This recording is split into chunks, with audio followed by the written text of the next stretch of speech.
By all accounts, Larry, it was over the last many hours, possibly day or so, we are told, that the situation deteriorated on board that small lifeboat where he was being held.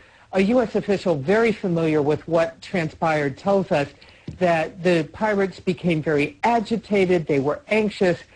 They'd been, frankly, bobbing around in this thing for a few days. The seas were rough. They had no propulsion. And they were becoming increasingly agitated about what might happen to them. Shots were fired on more than one occasion, we are told, possibly as many as 3 times. So the Navy was keeping very close watch. These snipers were actually on the fantail, on the back of that Navy warship that was just a couple of hundred of yards away, well hidden. The pirates couldn't see them, but the snipers could see the pirates. So when 2 of them made the mistake, apparently, of putting their head out into the open, and they saw that the captain had a AK-47 to his back, that's when the commander on the scene said, that's it. This man is in imminent danger. We're taking decisive action.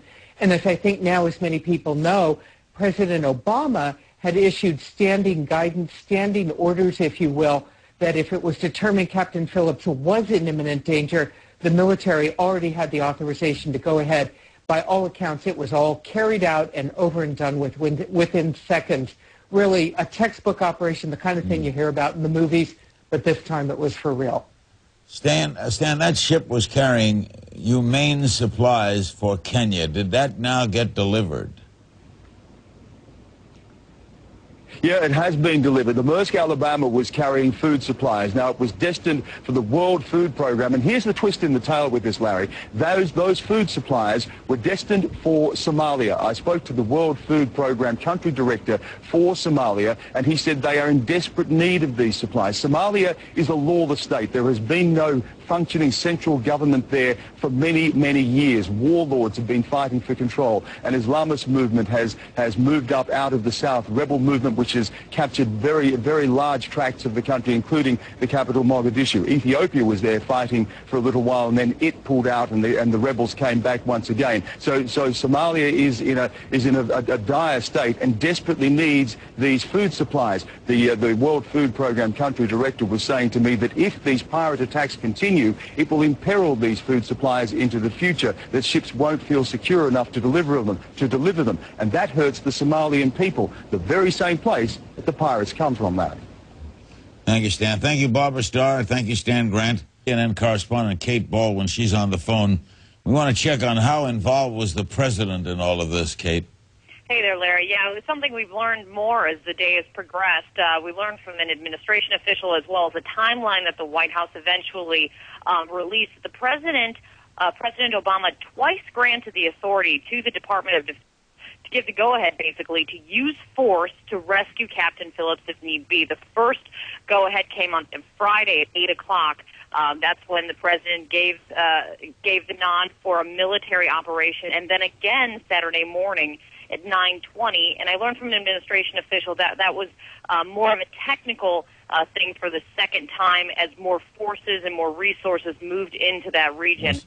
And as we learned during the Pentagon briefing today, this was a standing order from the President. So the on-scene commander, if he saw that Captain Phillips was in imminent danger, President Obama had given the authority to move, and of course now we know they did just that. And lastly, on this timeline, Larry, we see, as we look through, I've got 4 pages of this timeline that the White House released, just kind of ticking off exactly when the President knew what. We then found out, of course, this afternoon at around 4 o'clock, the President was able to call the USS Boxer to speak with Captain Phillips himself, and he also spoke with his wife and his family. Thanks, Kate. Kate Baldwin, always on the scene, our CNN correspondent. Now let's meet the panel. Here in Los Angeles, Harry Humphreys. He's president of Global Studies Group and a former Navy SEAL. In New York, a return visit with James Christodoulou, CEO of Industrial Shipping Enterprises. One of his ships was hijacked off Somalia. That was last November. Its crew of 28 was held for 56 days. In Washington, Chris Voss, former FBI lead international kidnapping negotiator and CEO of the Black Swan Group. And in Atlanta, Alec Frazier, former U.S. Navy ship captain who has lots of anti-piracy training. Harry, as a Navy SEAL operation, how was this tried and true? Oh, this is a classic hostage rescue situation. The tactical forces got on scene as rapidly as possible.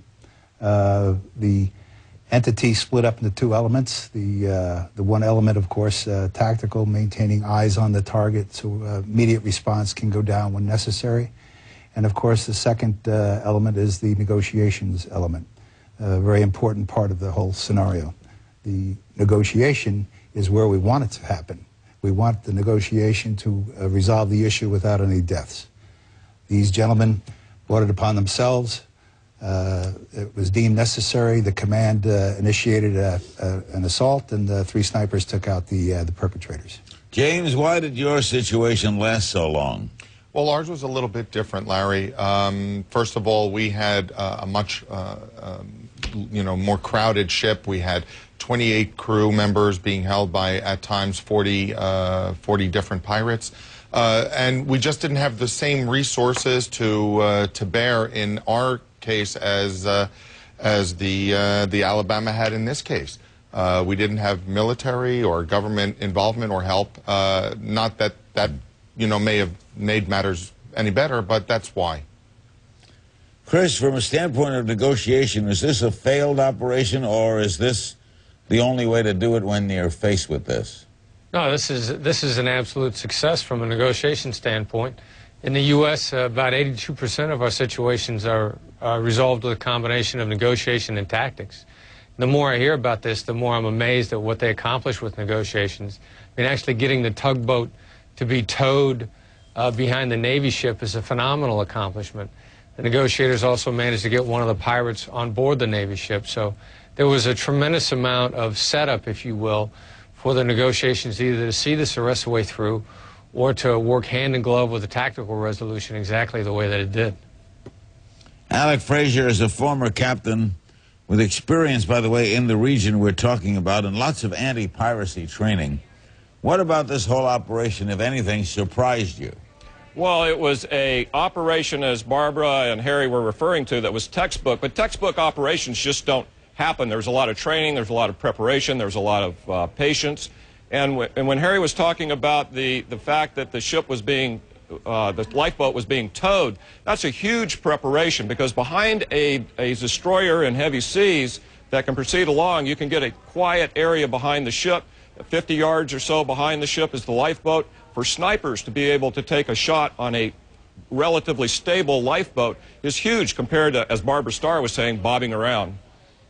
When are you trained to shoot, Harry? The shot in this particular situation, because two reasons. One, a very high level of authority has to authorize the shot. Head of the campaign bridge. That could go as high as CENTCOM. In this particular case, the scene commander, the highest commander, was NAVCENT, Admiral Gortney, who we're seeing on TV now. But, yeah, the question is, do you shoot when you see someone in danger? That's the only time you shoot. As the shooters, we are on mics with a central command. That could be the bridge or the senior TAC. And we would say, we have target, we have target, we have target. And then the exercise will go that way until the commander says, execute. And when you execute command goes, then the three shots go simultaneously. Pretty sharp shooters. They're excellent, excellent shooters.